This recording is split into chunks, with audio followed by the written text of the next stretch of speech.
पढ़ाई के लिए तैयार होंगे। और मैं सुजीत मिश्रा आपको नीट के लिए बायोलॉजी स्टार्ट करने जा रहा हूँ, और इसमें हम सबसे पहले देखेंगे बायोलॉजी सिस्टम में लिविंग वर्ल्ड। और ये सबसे पहले मैं बात करूँगा पढ़ाने से पहले, और एक बैच अनाउंस करूँगा, और नेक्स्ट के एग्ज़ाम के बारे में, नीट के एग्ज़ाम के बारे में, IISER के एग्ज़ाम के बारे में थोड़ी आपको इन्फॉर्मेशन दूँगा कि कैसे कौन कंडक्ट कराता है, कैसे होते हैं, कब होते हैं, और इसकी एग्ज़ाम प्रिपरेशन कैसे होती है, प्रोसेस क्या होता है, काउंसलिंग कैसे होती है, सब कुछ अभी यहाँ पे मैं डिस्कस करने वाला हूँ। अदर ऑप्शन, अगर आपका नीट में 5-6 ड्रॉप हो चुके हैं, 4 ड्रॉप से ज़्यादा हैं, तो आपको क्या करना चाहिए, आपके मार्क्स कहाँ से कहाँ वेरी कर रहे हैं, उसके हिसाब से कितने ड्रॉप लेना चाहिए, कितने ड्रॉप नहीं लेना चाहिए, वो भी हम डिस्कस करेंगे यहाँ पे। तो सबसे पहले जो डिस्कस करेंगे वो, हाँ, तो सेल्स, टिश्यू, ऑर्गन और ऑर्गन सिस्टम देख रहे थे, वही से स्टार्ट करूँगा। तुम्हें थोड़ी इसमें दिक्कत है तो समझाऊँगा पहले, ठीक है। तो सबसे पहले हम बात करेंगे यहाँ पे, देखो सेल्स तो सबको पता है, ये बेसिक चीज़ है, इसकी बेसिक सबको पता होगा, ठीक है ना। हम बात करेंगे इसके बारे में टिश्यू, ऑर्गन और ऑर्गन सिस्टम। ये बेसिक मैं तुम्हें एनुअल एग्जाम में भी बहुत अच्छे से क्लियर कराऊंगा, लेकिन लेकिन लेकिन यहाँ पे भी जो है तो पहले देख लेते हैं, ठीक है। तो सबसे पहले लिखो टिश्यू, लिखना पड़ेगा, हाँ लिखना है, तुम्हें तो लिखना है, क्योंकि क्या है ना कि तुम्हें दिक्कत आ जाती है। हिंदी लिखाएंगे, हिंदी में तुम लिखा देंगे और ऑर्गन ये लिखा, इस बार कुछ अलग बताता हूँ, ठीक है। देखो टिश्यू, ऑर्गन और ऑर्गन सिस्टम, आखिर में टिश्यू है क्या? तो जो ग्रुप ऑफ सेल्स मैंने कहा था, ग्रुप ऑफ सेल्स अगर लिखा होगा तो ये देखो, बहुत सा इधर देखो, यही तो है। जब कहता हूँ कि देखो मतलब देखो, पहले समझा करो, ठीक है। इसके बाद मैं लिखने का टाइम तुम्हें दूंगा, लिखने का अलग टाइम होता है, या तो घर में लिखो, नोट्स बनाओ, ठीक है, या तो इतना तेज लिखो कि टीचर के साथ लिख के समझ भी लो। फिर क्या है कि तुम समझ नहीं पाते, इसलिए पहले लिखो, समझो। तो 11th में हो तो 11th वाले सबसे पहले, अगर इसमें भी जो 11th के होंगे ऑनलाइन में, तो 11th वाले सबसे पहले समझा करो चीज़ों को, ठीक है। क्योंकि समझना इज वेरी इंपॉर्टेंट। पहले अगर समझ लिए ना तो तुम अपने से लिख सकते हो, जो चीज़ समझे हो तो घर जाके याद करके लिख लो। सबसे पहले अब यहाँ नोट्स बनाना बंद करो, ठीक है। सबसे पहले यहाँ नोट्स बनाना बंद करेंगे अपन, बंद कर दो नोट्स बनाना। तुम क्या करो कि यहाँ पे सबसे पहले समझ लो। जब यहाँ पे तुम एकदम अच्छे से समझ लोगे ना, ठीक है, मतलब नोट्स बनाते रहो, लेकिन रफ नोट्स बनाओ। रफ नोट मतलब समझते हो कि ये टिश्यू क्या होता है, तो टिश्यू देख लिए हम, जल्दी से अपनी लैंग्वेज में जो लिखना हो तुम लिख लो। अच्छे से जो नोट्स है वो घर जाओ, या यहाँ पे जब अब मैं पढ़ा दूँ तो मैं इसकी नोट्स टेलीग्राम में भेज देता हूँ, ठीक है ना, चैनल में, तो उससे देखकर अपने नोट्स बना लो। या फिर अगर तुम्हें एक बार और समझना हो तो वीडियो जाती है, वीडियो समझ के बना लो। अगर वीडियो थोड़ी लेट हो गई तो जो है तो चैनल से जो है तुम नोट्स बना सकते हो। लेकिन यहाँ पे अगर तुम्हें समझने में दिक्कत हो रही है लिखने के साथ, तो पहले लिखो मत, पहले समझो। अगर समझ लिए ना तो अपनी लैंग्वेज में भी कुछ भी लिख सकते हो, ठीक है। हो गया, हाँ ठीक है। देखो तो देखो ग्रुप ऑफ सेल्स, हमारी बॉडी में जो सेल्स होती हैं उनका गुच्छा, हिंदी वाले समझो गुच्छा, मतलब बहुत सारे जो सेल्स होते हैं, बहुत सारे सेल्स मिलके एक टिश्यू बनाते हैं, टिश्यू, ठीक है। और वो जो टिश्यू होता है वो क्या करता है कि एक स्पेसिफिक फंक्शन हमारी बॉडी में परफॉर्म कराता है, ठीक है।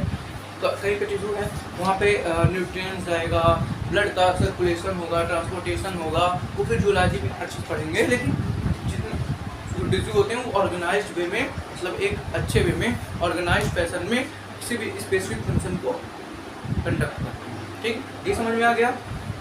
अब देखो ऑर्गन, अब group of organ, sorry group of tissue, group of tissue, है ना। बच्चे करते क्या है ना, वैसे ये बहुत सरल चीज़ है, मतलब अगर ये इसको लॉजिक से याद करोगे ना तो इतना जल्दी याद हो जाएगा जो कि तुम सोचे नहीं होगे।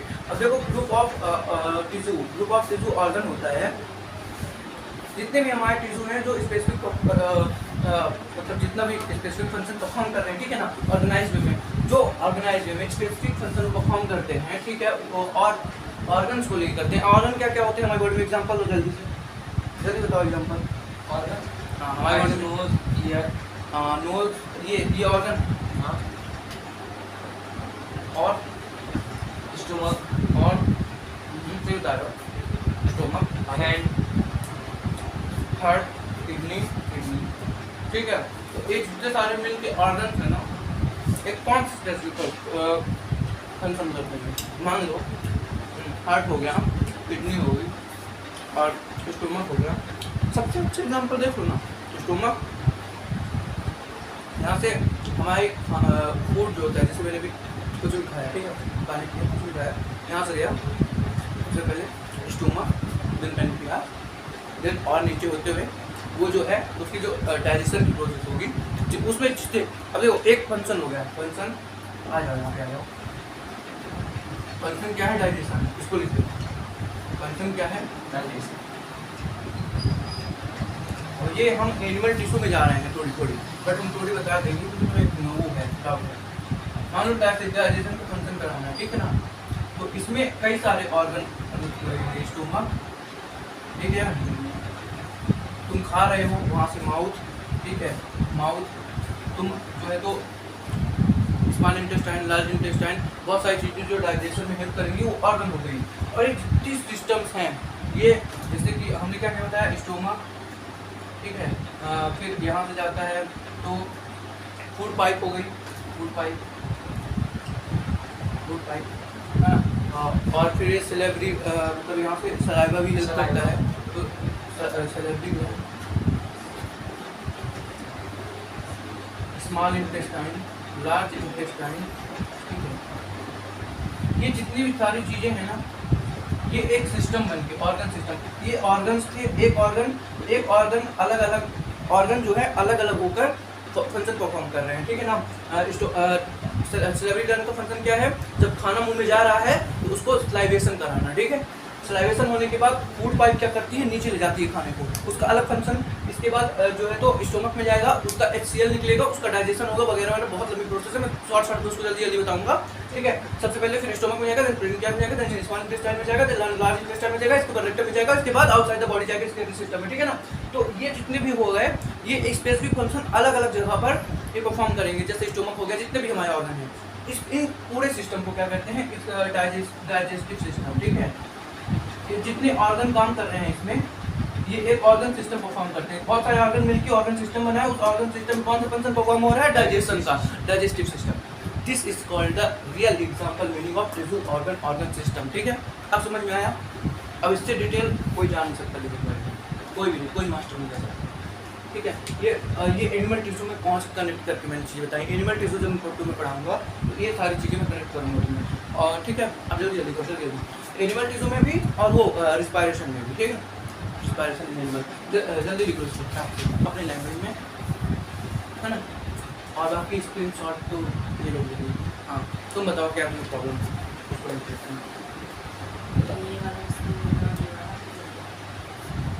काम करो, डाउट ले रहे ना, इसको पॉज कर दो।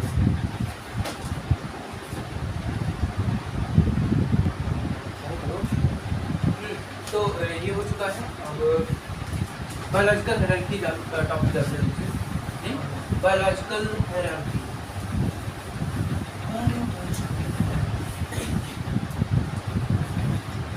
हो गया तुम्हारा 5-6 चैप्टर के ऑब्जेक्टिव्स जो है तो वेरी शॉर्ट ऑब्जेक्टिव की बात हो गई थी ना, एक बार पढ़ो और वेरी शॉर्ट की बात करो जल्दी से। याद है कि नहीं? 5 चैप्टर याद है? 6? हाँ, 7 पढ़ो, 7-8। 5 चैप्टर याद है, 6 चैप्टर। तो 6 चैप्टर बायोलॉजिकल मीनिंग लिखो, उसमें लिखो सबसे पहले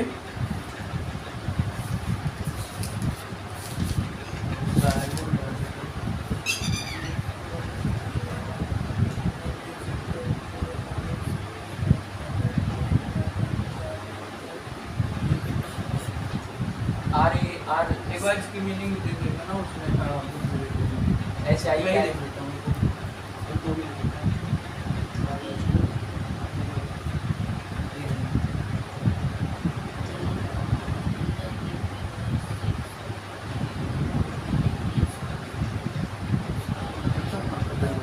देखो इसका मतलब क्या होता है बायोलॉजिकल हायरार्की का।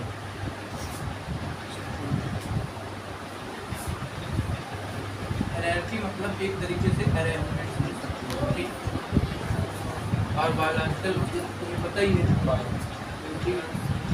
जीव विज्ञान या लिविंग बीइंग से संबंधित, और बायोस, बायोस मतलब लाइफ से रिलेटेड, इस तरीके से होगा।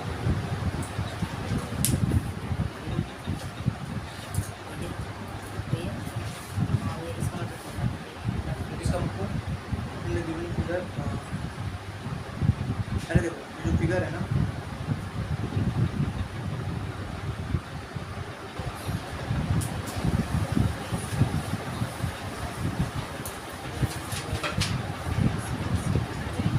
हाँ ये लिख लिए।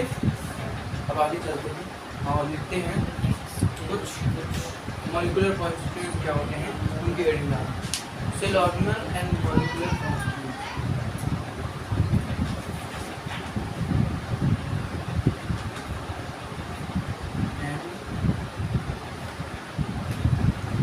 जहाँ तक आए तो बताना, नीचे जब आना आने लगे ना तो बताना, तो मैं वहाँ पे लिखूँगा वीडियो में।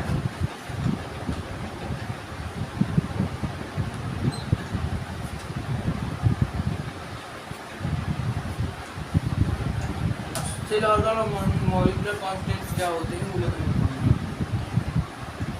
इससे पहले एक चीज़ और लिख लेना यार, ये हेडिंग डाले रहना, चलो कोई बात नहीं, मैं यहाँ पे थोड़ी सी जगह अगर बची हो तो यहाँ पता क्या लिख लो, it start with some microscopic level and going on to starts with some microscopic level, मतलब सबसे छोटे लेवल पर से स्टार्ट होता है सब microscopic level and going to higher texture level. इसको अभी लिख लो, इसका मतलब जो है तो जब मैं टेक्सोनॉमी स्टार्ट करूँगा तब बताऊँ, ठीक है। अभी नहीं, इसको अभी माइक्रोसिप्स की क्या लिखते हैं?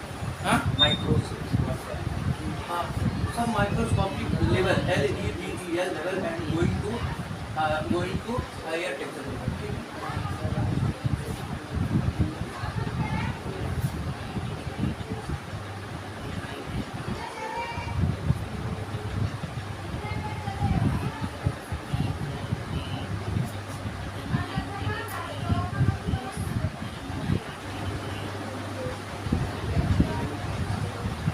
लिख लिए तुम, इसे लिख लिए। टेक्सॉन लेवल, हाँ टेक्सॉन लेवल, हाँ, एट हायर टेक्सचर लेवल। इसको जब टेक्सोनॉमी से स्टार्ट करूँगा तब लिखूँगा। अब देखो सेल ऑर्गेनल मॉलिक्यूलर कॉन्स्टिट्यूएंट, और आगे पढ़ाने वाला हूँ टिश्यू और सेल। तो सबसे पहले इसका बेसिक देख लेते हैं, बेसिक क्या है। तो बेसिक में हम लिखेंगे कि सेल ऑर्गेनल क्या होते हैं और मॉलिक्यूलर कॉन्स्टिट्यूएंट क्या होते हैं। तो हेडिंग डालो, हम लिखेंगे cell organelle, what is cell organelle, ऐसे क्वेश्चन लिख सकते हो, what is cell organelle and what is molecules, ये हम लिखेंगे। हेडिंग डालो जल्दी से, बेसिक है ना? हाँ बेसिक्स में डालो सेल ऑर्गेनल और मॉलिक्यूल्स क्या होते हैं।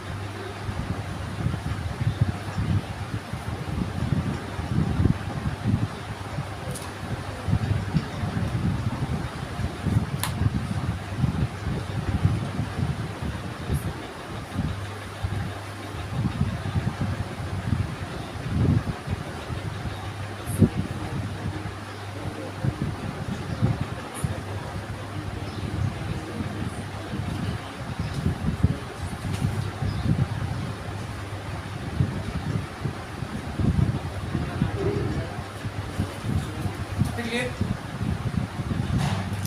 देखो, it is the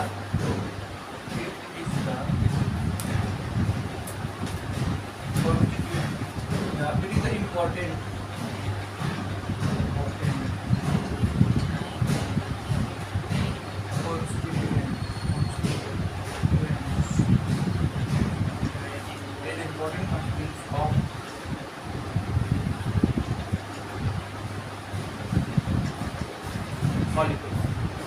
मॉलिक्यूल के बारे में देखो, इतना नीचे आ जाएगा ना यार, नीचे लिख दो में।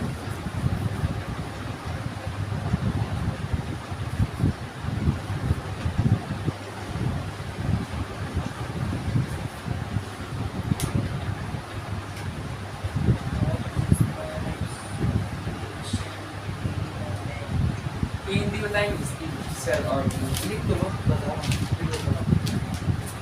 नहीं पाओगे ना, समझा भी दूंगा इसका। पहली बार पढ़ रहे हो, पहले लिख दो।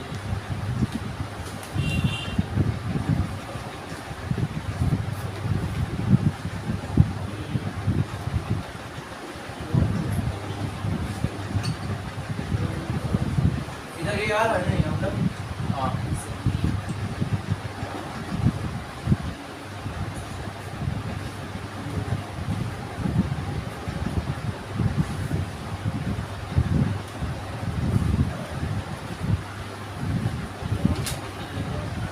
साइटोप्लाज्म इतना लिख लिए। अब मैं इसको समझा रहा हूँ, समझ के जाना। बाकी ऑनलाइन वाले इसको पढ़ लेंगे और तुम लिख लो, फिर मैं समझाता हूँ जल्दी, बहुत टाइम लगेगा।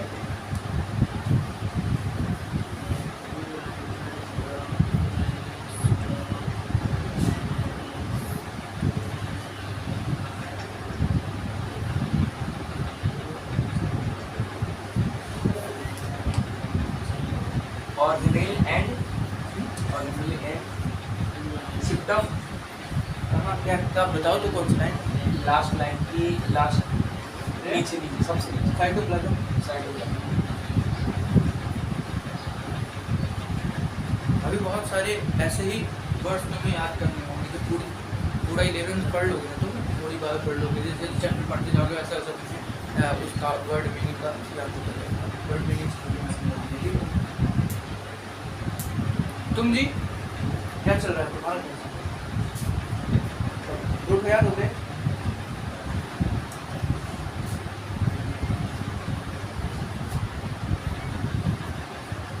बताओ राम कौन? राम कौन? कहाँ तेरा है तुमको पता?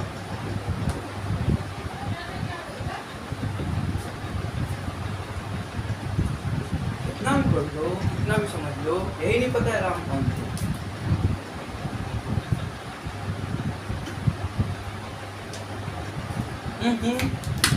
हो गया। नाउ देखो, cell organelle it is the important constant of molecule. Cell organelle जो है मॉलिक्यूल का एक इम्पोर्टेंट कांस्टेंट होता है। अब समझना, इम्पोर्टेंट पार्ट होता है। इम्पोर्टेंट पार्ट कांस्टेंट को अगर तुम एज अ पार्ट भी समझो समझने के लिए तो कुछ गलत नहीं है ना, ज़्यादा लेवल में। तो मॉलिक्यूल जो होता है क्या होता है, सबसे पहले समझिए। Molecule is the constant part of cell organelle and cytoplasm.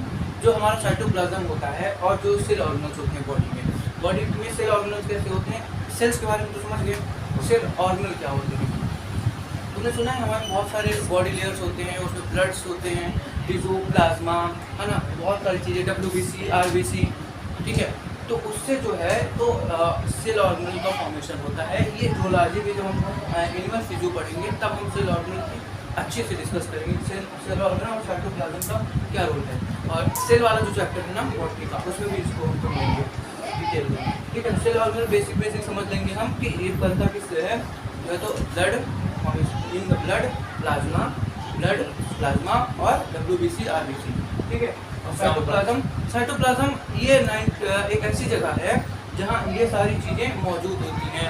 Cell organelle में आप WBC, RBC नहीं, अभी समझने के लिए आप करो कि इनसे बनते हैं सेल ऑर्गेनल। हमारे बॉडी में जितनी सेल्स होती हैं, लेयर ऑफ द सेल्स होती हैं, उनमें ब्लड जाता है, प्लाज्मा होता है, WBC होती है, RBC, इन्हीं सब चीज़ों से बनती सेल ऑर्गेनल्स बनते हैं जो कि इंपॉर्टेंट फंक्शन परफॉर्म करते हैं। जब हम जूलॉजी पढ़ेंगे तब भी इसको समझेंगे, और जब हम बॉडी का चैप्टर सेल पढ़ेंगे तब हम इसको बहुत ज़्यादा डिटेल में और बेसिक इंट्रो पहली वीडियो में इसको समझेंगे, ठीक है ना।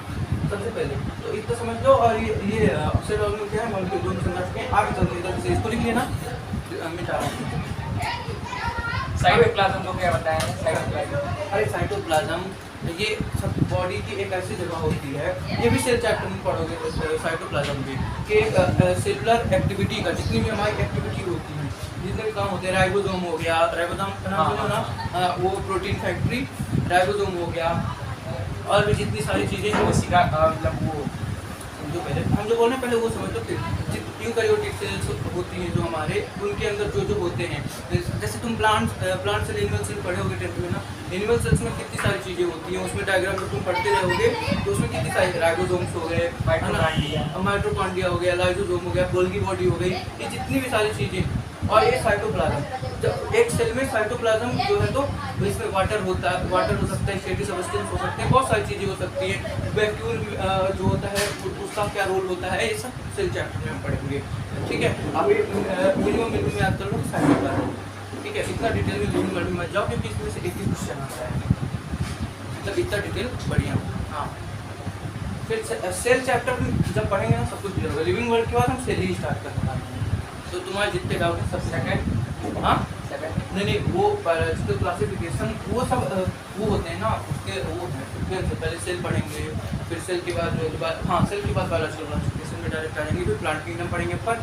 फिर प्लांट किंगडम के बाद जो है तो अपन क्या पढ़ेंगे, प्लांट एनाटॉमी पढ़ेंगे। हाँ, प्लांट एनाटॉमी के बाद क्या पढ़ेंगे अपन, फिर हम प्लांट फिजियो में जाएंगे। ठीक है, प्लांट फोटोसिंथेसिस, रेस्पिरेशन और पीजीटी प्लांट ग्रोथ हार्मोन। ठीक है, इसके बाद हमारी 11th खत्म। फिर हम स्टार्ट करेंगे जूलॉजी। जूलॉजी में हम सबसे पहले एनिमल टिश्यू पढ़ेंगे, देन हम एनिमल टिश्यू के बाद एनिमल फिजियोलॉजी पूरा पढ़ेंगे, देन हम पढ़ेंगे क्या, एनिमल किंगडम, देन हम पढ़ेंगे बायोमॉलिक्यूल। 11th थ्योरी खत्म। मैं तुम लोगों की 11th क्या चल रहा है, अपन चल रहा है ना, अक्टूबर नवंबर में कंप्लीट कर देंगे पूरा सिलेबस। पूरा सिलेबस नहीं बायो कंप्लीट करा दूंगा, केमिस्ट्री अंकित करा देगा। ठीक है, और केमिस्ट्री फिजिकल भी मैं कराऊंगा, फिजिकल ऑर्गेनिक इनऑर्गेनिक को कराएगा, और फिजिक्स भी मैं ही कराऊंगा पूरा। मतलब कि नवंबर मैक्सिमम अगर लेट गया तो दिसंबर, नवंबर दिसंबर थोड़ा सिलेबस खत्म, जनवरी फरवरी मार्च question question question question question. ठीक है, अब देखो फिर क्या दूंगा। बोर्ड को तो तुम ऐसे ही कोड दोगे, क्या ही है बोर्ड। ठीक है, अगला टॉपिक डालते हैं, बहुत बातें हो गई आज, इतनी बातें नहीं। अगला टॉपिक क्या डालूं? अब डालो interactions of cell organelle and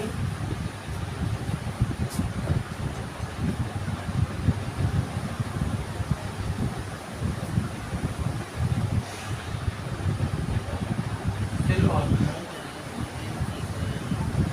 and molecular components. ये पूरा यहाँ तक आ रहा है ना ओमकार?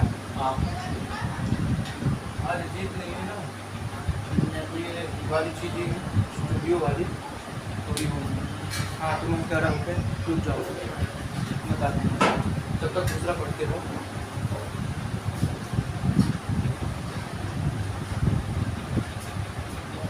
डालिए एडिस, जल्दी डालो। Molecule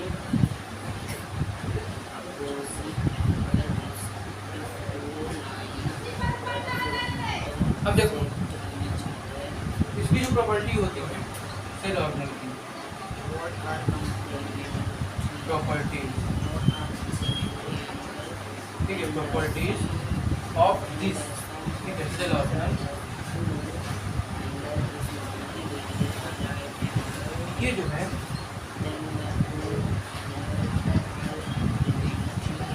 properties of cell organelle are not result of molecular constitution. Property of cell organelle are not a result of properties of cell organelle are not a result of molecular components. component और constituent दोनों बोल सकते हैं। ठीक है, ये important है कि इसको रेट लिखा गया है। बट यहाँ क्वेश्चन आ सकता है। ठीक है ना, अब थोड़ी बट इसको इतना बड़ा लिखना एंड देन स्टार्ट करना। बट जैसे जैसे मैं लिखते जा रहा हूँ ना वैसे फ्लो चार्ट बनाने। But arises due to interactions of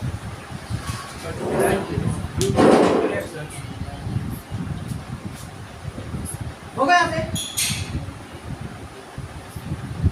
arises, कहाँ से आ जाते हैं फिर arises due to interactions of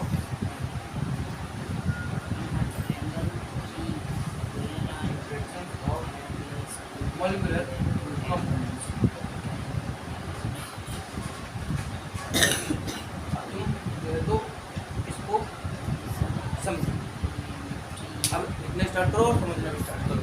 ठीक है, interaction of cell organelle and molecule. देखो इसकी जो प्रॉपर्टी होती है सेल ऑर्गेनल की, जैसे मैंने बताया सेल ऑर्गेनल क्या होता है। अब सेल ऑर्गेनल में देखो कि उनकी जो प्रॉपर्टीज होती है, उनका जो फंक्शन होता है, उनका जो जितनी प्रॉपर्टी होती है, तो वो कैसे डिफाइन होती है। वो मॉलिक्यूलर कंपोनेंट जो होते हैं, जितने भी मॉलिक्यूलर कंपोनेंट, मैंने तो बताया कि छोटे छोटे सब माइक्रोस्कोपिक लेवल के कुछ मॉलिक्यूल्स होते हैं जो कि सेल ऑर्गेनल को मदद करते हैं कोई भी फंक्शन, कोई भी प्रॉपर्टी को उसकी भरपूर करने में, उसकी सहायता करने में। ठीक है ना। तो ये जो है एक रिजल्ट नहीं कह सकते हम कि सेल ऑर्गेनल जो है is a result of molecular component, यानी कि जितनी मॉलिक्यूलर कंपोनेंट है उससे मिलकर पूरी तरह से सेल ऑर्गेनल नहीं बनता। सेल ऑर्गेनल में और बहुत सारी चीजें नॉट लगाया तो नहीं। हाँ, मतलब उसका रिजल्ट नहीं है, डायरेक्टली हम नहीं कर सकते इस चीज को। ये तुम कह लो तुम डायरेक्टली नहीं कर सकते, we can say that, but हम ये जरूर कह सकते हैं कि ये जो है तो एराइज हुआ है। मतलब एराइज मतलब समझ लो, हम ये नहीं कह सकते जो बच्चा अनाथ होता है उसको हम ये नहीं कह सकते कि उसके माता पिता जो है तो उसके लिए बहुत कुछ किए हैं, मतलब कि उसका पूरा भरण पोषण किए, पूरा जीवन उसके माता पिता ने चलाया है। लेकिन हम ये जरूर कह सकते हैं कि उसकी जो ओरिजिन है, उसको जो वो एराइज हुआ है, वो कहाँ से एराइज हुआ है, अपने माता पिता से, पेरेंट्स से। अनाथ मान लो कोई बच्चा है, ठीक है, और उसके माता पिता खत्म हो गए, नहीं है इस दुनिया में, तो वो जो है तो एराइज, उसकी जो ओरिजिन हुई है वो कैसे हुई है, अपने माता पिता से।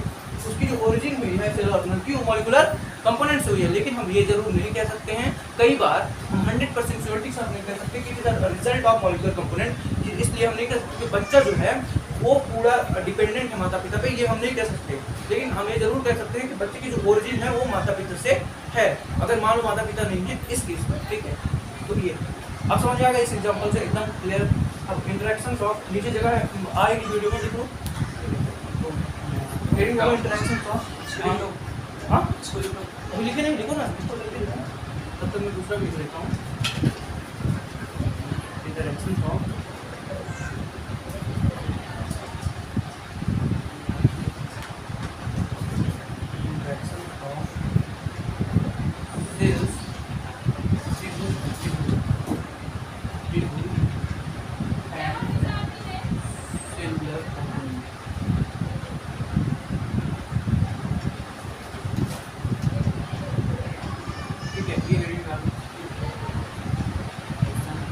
और ये भी मतलब यहाँ से क्वेश्चन आ सकता है।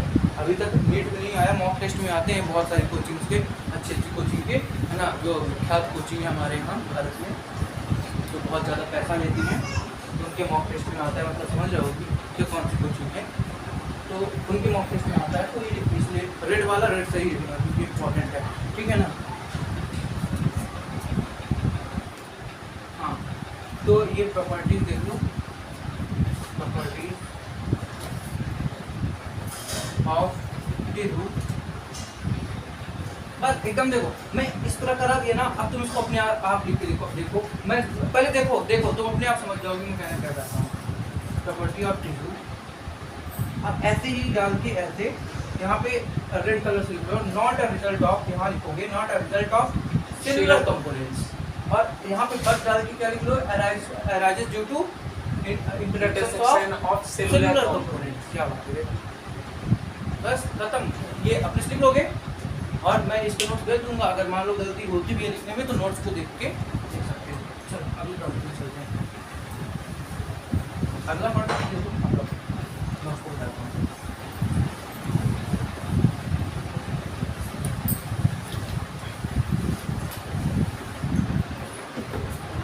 उसको लिख लो तुम।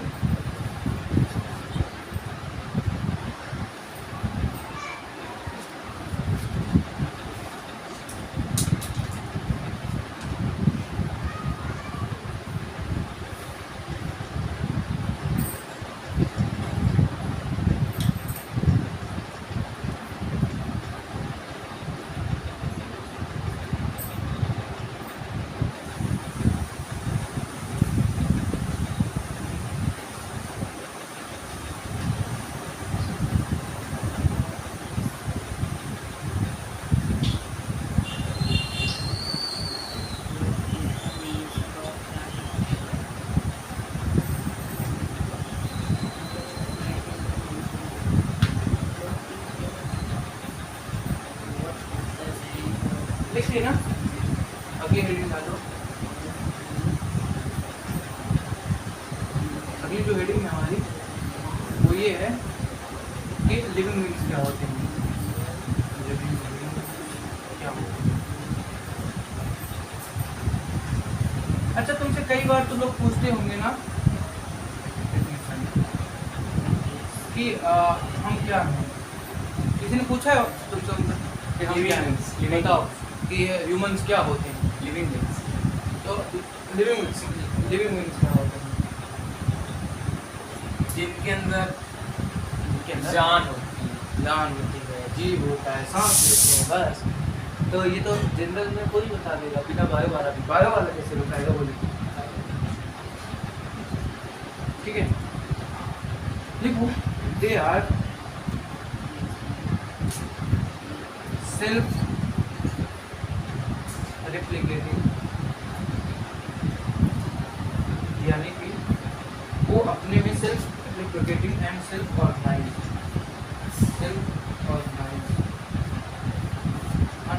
वो खुद में ऑर्गेनाइज फॉर्म में रहते हैं, मतलब कि एक ऐसे फॉर्म में रहना। अच्छा, तुम ह्यूमंस की जैसे सेल्फ ऑर्गेनाइजेशन देखे हो, सेलुलर, उसमें तो हर तरह का ऑर्गेनाइजेशन पाया जाएगा। ऑर्गन सिस्टम जो सेलुलर ऑर्गेनाइजेशन में ऑर्गन सिस्टम का ऑर्गेनाइजेशन है वो देखो तुम, और देखो कि एक ढंग से कैसे बैठते हैं। ये एग्जांपल है कि एक ढंग से जब हम बैठते हैं कहीं पे, चाहे स्कूल में भी जाए तो क्या हम भूसा बकरी के जैसे रहते हैं, जैसे एकदम भूसा की तरह बकरियाँ निकल पड़ती हैं, उस तरह थोड़ी जाते हैं, एक ऑर्गेनाइज में भी जाते हैं। तभी तो कई बार कहते होंगे तुम्हारे टीचर्स स्कूल वाले कि एकदम बकरियों के जैसे मत चलो, इंसानों की तरह चलो। जब तुम कभी कभी होती है छुट्टी तो एकदम बकरियों की तरह, जानवरों की तरह एकदम भाग पड़ने के घर जाना है सीधे, या 3-4 थाली खाना मिलेगा और चावल है चावल जितना मिल जाए एकदम भाती भात निकल लेना है जानवरों की तरह। तो ये सब सेल्फ रेप्लिकेटिंग मतलब ऑर्गेनाइजेशन किसको ही कहते हैं। अगला, they are evolving, they are evolving, इसका क्या मतलब है। दे आर इवॉल्विंग, इवोल्यूशन, यानी कि वो धीरे धीरे उनमें इवोल्यूशन होता जाता है। जैसे पहले कपड़े नहीं पहनते थे इंसान, है ना, फिर उन्होंने आग का आविष्कार किया, फिर धीरे धीरे कपड़े पहनने लगे, फिर धीरे धीरे मीट्स, पहले मीट्स खाते थे, फिर धीरे धीरे जो है तो वो वेजिटेरियन थे, नॉन वेजिटेरियन हुए, फिर इसके बाद आगे आते आते आते बहुत सारी चीज़ें आज कितना मॉडर्न आ चुका है। ठीक, और वो क्या है, सेल्फ कॉन्शियस है, they are self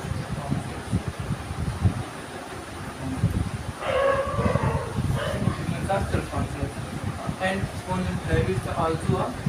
it's also technical defining.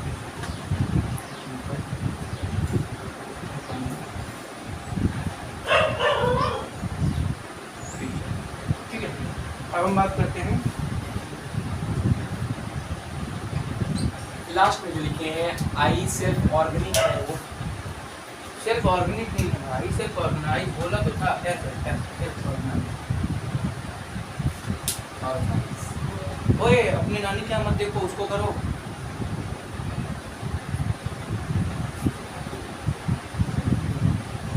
इतना लिख लेना तो बताना और स्क्रीनशॉट ले लो।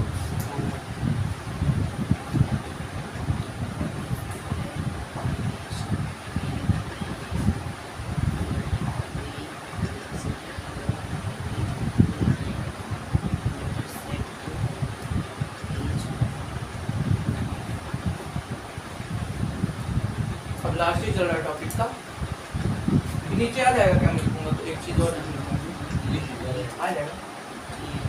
They are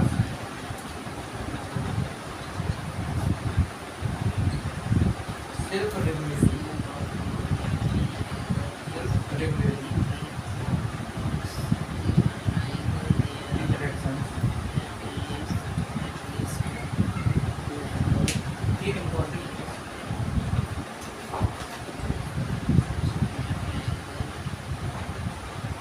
self-regulating interactions and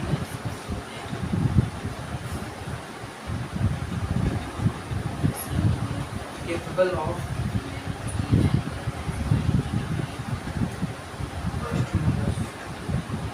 external approval.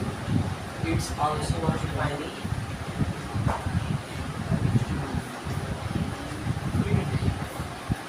अब जो नहीं समझ में बोर्ड में लिखा है वो पूछ सकते हैं। self regulating interactions and capable of external stimuli response of defining की बात क्या है? capable of response of external ऊपर थोड़ी सी डिफाइनिंग की बात क्या है? defining feature FET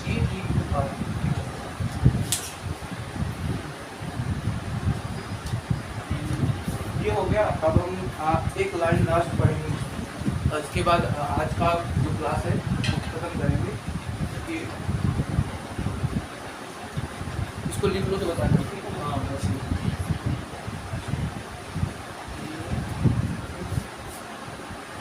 क्या?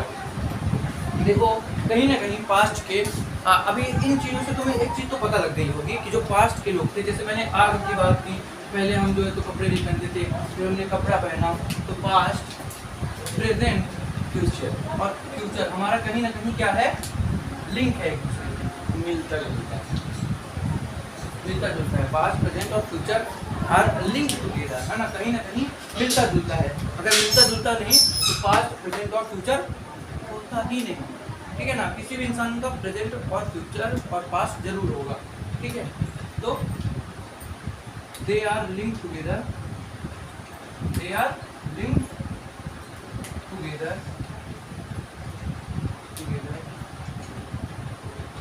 having common genetic material, having common genetic material। अब देखो कॉमन जेनेटिक मटेरियल से यहाँ पे यहाँ से क्या है, कॉमन जेनेटिक मटेरियल दो हो सकते हैं, या तो डीएनए या तो आरएनए। तुमने सुना होगा 90.99% जो डीएनए है ह्यूमंस का सेम है सब, सुना ये चीज़, हमारा डीएनए तुम्हारा डीएनए सेम है, वरना हम ह्यूमंस नहीं होते। और वायरस का डीएनए जो होता है, वायरस में जो होता है डीएनए होता नहीं है, जेनेटिक मटेरियल क्या होता है, आरएनए होता है। डीएनए का फुल फॉर्म आता है तुम्हें? हाँ डीऑक्सीराइड। हाँ डीऑक्सीराइबो न्यूक्लिक, आरएनए का इसका अब देखो कॉमन जेनेटिक मटेरियल में लिख लो DNA and RNA, DNA second लिख लो आरएनए, और बट वेराइंग डिग्री लिख लेना, क्या पता है यहाँ पे क्वेश्चन एडजर्सन रीजन बना दे। मैं एडजर्सन रीजन बता दूंगा कहाँ पे बना सकता है, but varying degree, but degree. और यहाँ पे वेराइंग डिग्री का क्या मतलब है, यही मतलब है या तो डीएनए हो सकता है या तो आरएनए हो सकता है। आरएनए किस में होगा, वायरस में होगा, वायरसेस में, और डीएनए किस में होगा, ह्यूमंस में होगा, ठीक है। आज यहीं तक पढ़ेंगे, बाकी जो है तो अगली वीडियो में स्टार्ट करेंगे, अगली क्लास में स्टार्ट करेंगे। यहाँ तक में अगली वीडियो में हमारा जो है तो बायोडाइवर्सिटी स्टार्ट होगा, इसके बाद जो है तो हम टेक्नोलॉजिकल एड से इसको खत्म कर देंगे। ये हमारा तीसरा लेक्चर है, चौथा लेक्चर में इसको कोशिश करेंगे, नहीं फर्स्ट लेक्चर में तो खत्म हो जाएगा, ठीक।